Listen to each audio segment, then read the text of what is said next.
They say you can't inherit a ghost, but they're wrong. I didn't just inherit my grandmother's house. I inherited the thing that lived in the walls.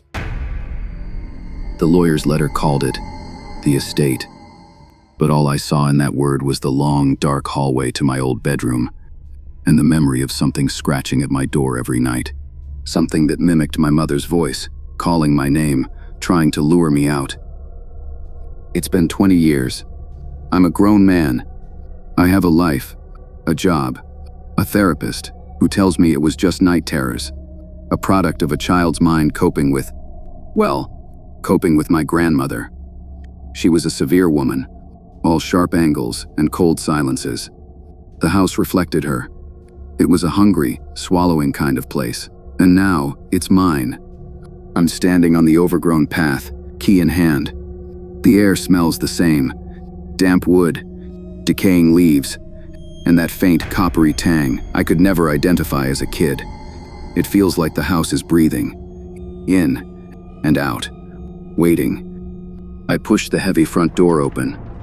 It swings shut behind me, plunging me into a silence so thick it feels like cotton in my ears. The furniture is all under white sheets, looking like a crowd of faceless spectators. Dust motes dance in the slivers of light cutting through the boarded-up windows. It's just a house. Brick and mortar and bad memories. I keep repeating it like a mantra. It's just a house. I decide to do a walkthrough, to prove to myself that there's nothing here. My old room is at the end of the hall. My feet feel heavy, like I'm wading through mud. I push the door open. It's smaller than I remember. The wallpaper with its faded circus pattern is still there. A clown on a unicycle, forever frozen. And there, on the floor by the closet, is a stain, dark, brown, and old. I'd forgotten about that. I'd spilled. What had I spilled? Ink? Medicine? I can't remember.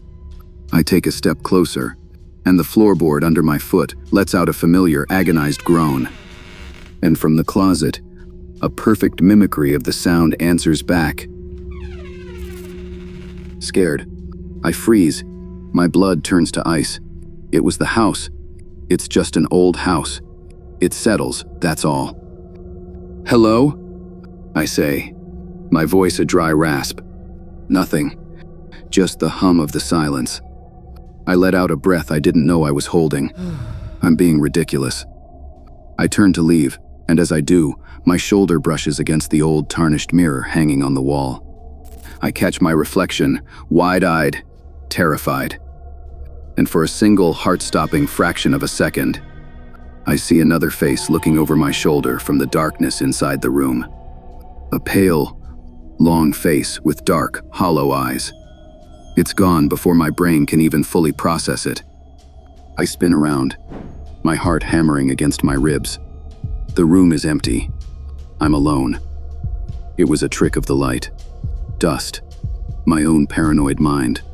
But the fear is real. It's the same fear that used to pin me to this very bed, too scared to even whimper. I stumble out of the room and down the stairs, needing to get out, to just sell it, burn it, forget it. In the grand, dusty living room, I see my grandmother's old rocking chair. It's moving, just slightly, back and forth. The air is freezing. I can see my breath. This isn't my imagination. This is happening. I back away, toward the front door, fumbling for the handle. My phone slips from my pocket and clatters on the floor, skittering under the rocking chair. Stupidly, I bend to get it. And that's when I see it. Tucked under the cushion of the rocking chair is a small leather-bound book.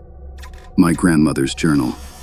I snatch it up and flee, finally bursting out the front door into the late afternoon sun. Rushing to my car, where I sit, hands shaking, and open the book.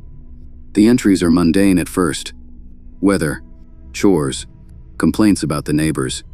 Then I see my name, and my mother's. The entries get more frantic, the handwriting more jagged. The child is too loud. It draws attention. It's looking at him now. It likes his fear. I've told it to leave him be. It must feed on the quiet ones. but it just smiles its hollow smile. It has his face now. My blood runs cold. It wasn't a night terror.